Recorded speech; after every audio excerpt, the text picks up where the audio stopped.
Alright, we got a 2004 Dodge Durango. We're about to change the evaporator coil. It's got rear AC and front.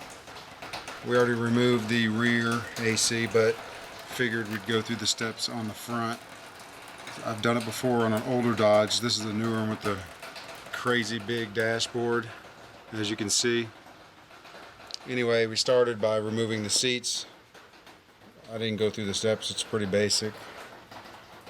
This middle console can be removed by removing the 2 bolts in the cup holder there, 2 bolts in the cup holder in the back, and there's 2 bolts that go up in the front there, right by the air conditioning controls, and that's it. And it lifts right out. I think there's a plug underneath it, but I haven't lifted it yet. So anyway, I'm gonna stop the video and start it whenever I can to try to show you as many steps as possible. See ya. Alright, center console is out. Just takes those 6 bolts and then this connector right there. Actually, sorry, that's not it. Right there. I would suggest you get a bag. Put all your parts. This one will be labeled with a mark slot. Center console. Got a bag up there. That's going to be labeled like left front seat, right front seat. So each component will have a bag. It's very easy to lose all the parts and start getting confused about what goes where. I have a paper that was someone's post from the internet, which I'm going to use as a guide to follow. Actually, I'm printing that paper out right now. I'm going to start by removing on the passenger side this trim piece and that trim piece. Do the same thing on the driver's side. The hardest part actually is dropping the steering wheel and all that. It's not really hard, it's just got to watch for breaking little wires and clips and stuff. On this Dodge, it's got a huge dashboard, so I don't know what's under there or how it comes off. On the older style, you didn't even have to take the seats out. But on this one, since it's so long, it seems like it's going to be necessary. And I saw somebody else do it, so I figured that's what I would do as well. And it does give you a lot more room to work. You can probably drop the dash a lot easier and probably cleaner. With the old Dodge, it was kind of tight. You could still do it though. Alright, I'm under the dashboard on the driver's side. Unfortunately, you'll need this. It's a Torx bit, Torx 20, to get this little cover off right there. I already took the trim off the side right there. And on the other side, I'm going to take this off now. I got my paper printed. Let's see what we got. Alright, remove the panel, and then you see there's a metal panel under here. But under there is this hood release. You got 2 screws under there. That's the next step. Alright, we're going to remove this metal plate. It just has these 4 screws, 2 there and 2 there. I already removed the 2 there. It says to remove the airbag plug module, whatever that is. I have to find that, so I think I'll be able to see it once I remove this plate. Alright, so we're under the dashboard here, and it's a little unclear. It says to remove the airbag module, but since I don't know exactly which plug that is, I see this plug here, which is connected to the gear shift, so it's probably some kind of gear shift indicator. And then you have this white plug right there, which I think might be the airbag. But then there's this other module right there. That's a plug right there. You take this little tab and you pop it out. I'm just going to unplug all 3 of those. I mean, it ain't going to hurt anything. And then there's these bolts under here. You see those? Those are what drop the steering wheel down. I don't know what step that's in, but there's 2 more back here. Let's see. Did I get him?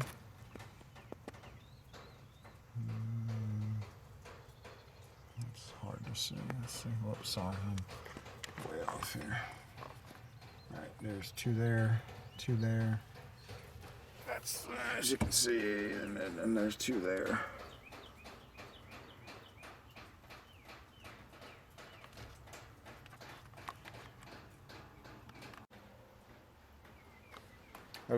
Okay, to get this cover off, it doesn't say in the instructions to take it off, but I am, because I can't get the plug out down there. It's too tight.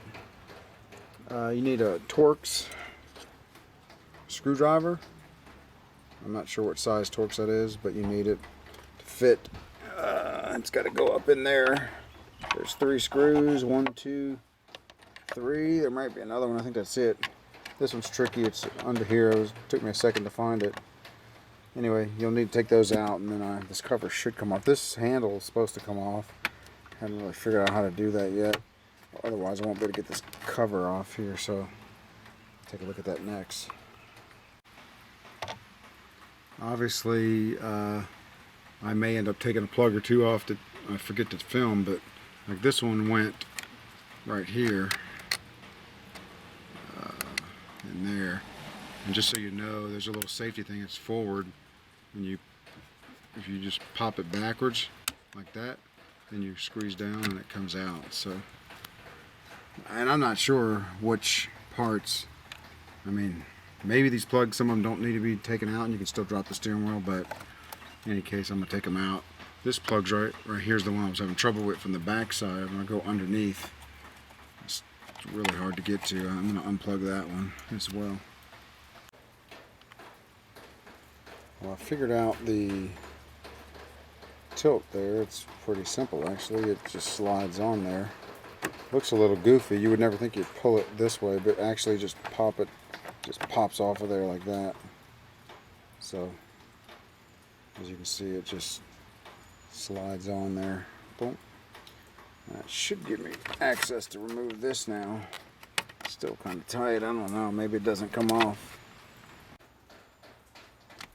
Yep, so that cover came right off, and as you can see, all these wires were actually under here, and I was able to, let me see, I'm back up here.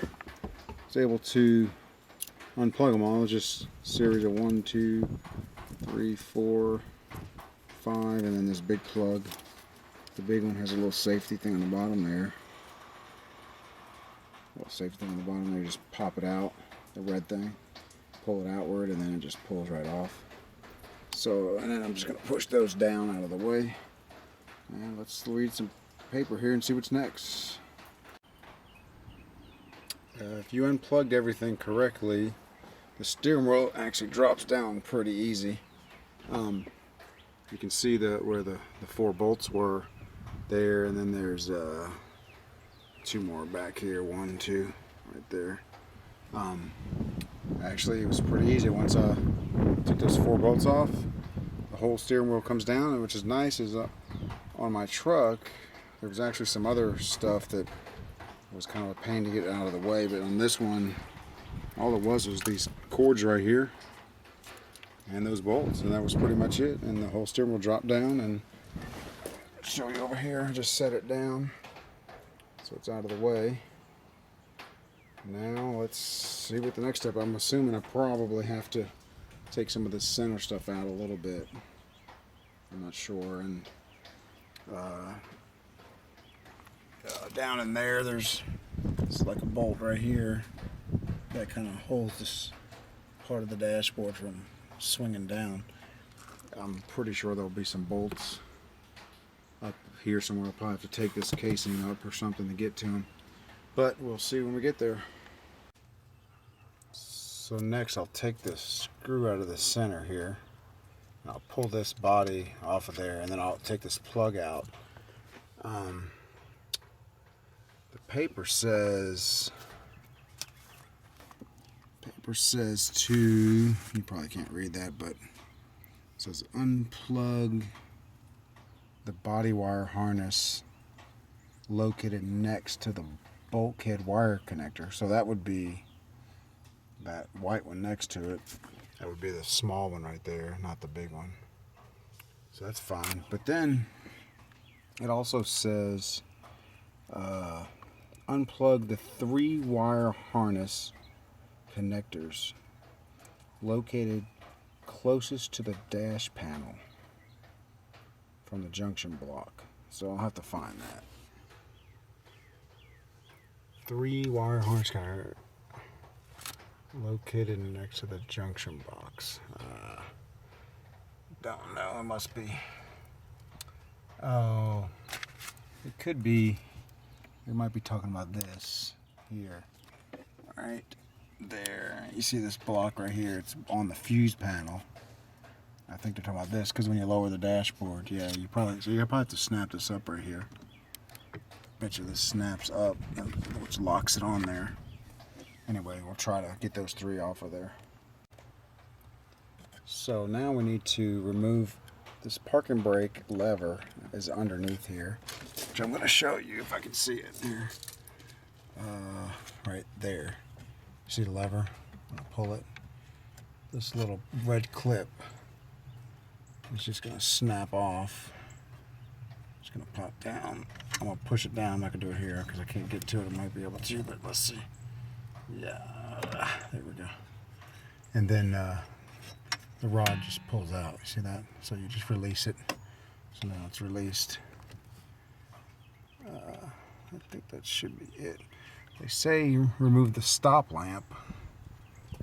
I don't know what that is because I thought they were talking about the stop lamp for the brake right here, which would be a little button in the back of here for the brake, which has already been done. So I'll have to look and see what they're talking about there.